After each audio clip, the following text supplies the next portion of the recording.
Vous revenez ce matin sur le meurtre de Quentin et vous nous dites le débat est impossible. Oui Patrick, et il y en a pas un pour racheter l'autre, j'ai envie de dire ce matin. Regardez, d'abord, Laurent Wauquiez, candidat à la présidentielle, on le sait, n'a rien trouvé de mieux que d'afficher sur la façade du conseil régional Auvergne-Rhône-Alpes, évidemment il n'en est plus le président mais il est chez lui, il a affiché quoi?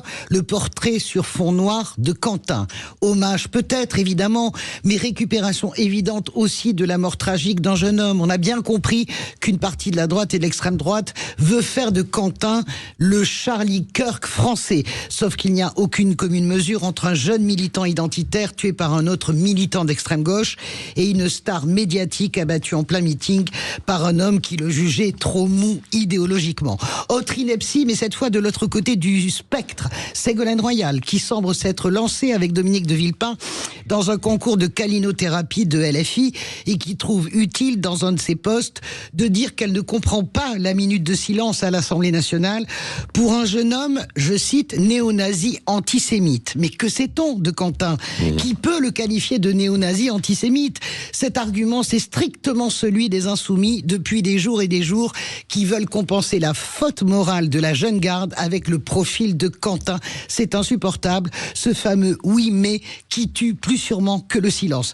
Voilà cet exemple qui montre à quel point le débat dans ce pays est devenu impossible à cause de deux mécanismes infernales qui se percutent depuis une semaine. Le déni de Jean-Luc Mélenchon et les siens sur la jeune garde et les liens actuels de leur député Raphaël Ernaut qui l'a fondé cette jeune garde. Et l'autre mécanique, la curée sans aucune nuance sur LFI, mais pas seulement sur l'ensemble de la gauche dans des termes de plus en plus virulents chaque jour. Une gauche qui se déchire. Oui, car maintenant le Parti Socialiste, les Verts, le PC sont pris en étau entre les insoumis qui demandent un soutien sans faille et le bloc central, la droite et l'extrême droite, qui exigent et qui somment toute la gauche de rompre avec Mélenchon, comme si le Parti Socialiste avait quelque chose à voir avec la jeune garde ou le Parti communiste. C'est un véritable ultimatum. D'abord parce que la rupture se fait jour après jour. Sur le budget, ensuite sur les municipales. Pas d'accord au premier et au second tour. On le sait, à de rares exceptions sur le second tour, c'est-à-dire dans des endroits où certains LFI n'ont pas grand-chose à voir avec la rage de leur quartier général. Car oui, tous les élus locaux des petites villes, par exemple, tous les élus locaux étiquetés LFI ne sont pas Mélenchon, Mathilde Panot, Manuel Bompard ou Paul Vanier. En aucun cas, on ne parle évidemment des villes phares où LFI a de toute façon décidé de faire tomber le PS. Mais qu'importe, on somme le Parti Socialiste de rompre, on somme le PC de rompre dans une affaire dans laquelle ils n'ont rien à voir. Et dans le même temps, eh bien, vous avez l'un des plus actifs LFistes, Antoine Léaumont, qui pose cette question sur ses réseaux sociaux. Êtes-vous fasciste ou antifasciste? Posé en ces termes, on ne voit pas bien qui répondrait « je suis fasciste ».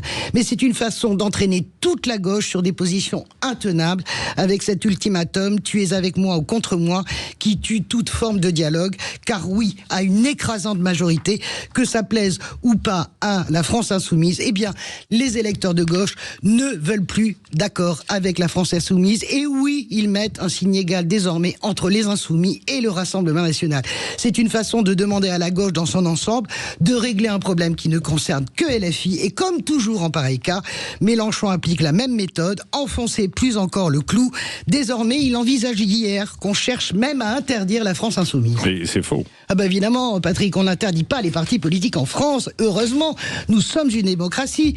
Sinon, le Front National aurait été condamné depuis longtemps, car Jean-Marie Le Pen, son fondateur président, a été lui-même condamné à plusieurs reprises pour antisémitisme, incitation à la haine raciale. Et puis Lutte ouvrière, par exemple, qui prône la dictature du prolétariat, eh bien, Lutte ouvrière n'a jamais été interdite, soyons sérieux. Mélenchon le sait bien, mais il dramatise, tend la corde de l'arc pour cliver encore et encore, et nourrir sa stratégie, son obsession même, de eux contre nous, comprenez, LFI contre l'extrême droite, sans réaliser que ça finira sans lui, car ce qui pend désormais au nez des insoumis, eh bien c'est un double barrage républicain. D'abord contre Jean-Luc Mélenchon, ensuite contre Jordan Bardella. En réalité, les Français ne supportent plus les outrances. Je rappelle, un dernier point historique, que l'antifascisme est une longue tradition de gauche, que le Front populaire s'est construit sur l'antifascisme, que Léon Blum n'était pas violent, bien au contraire, c'est lui qui se faisait tabasser par les cagoulards, que Marc Bloch, qui va entrer au Panthéon, était aussi antifasciste et non violent. L'antifascisme ne rime pas avec la violence.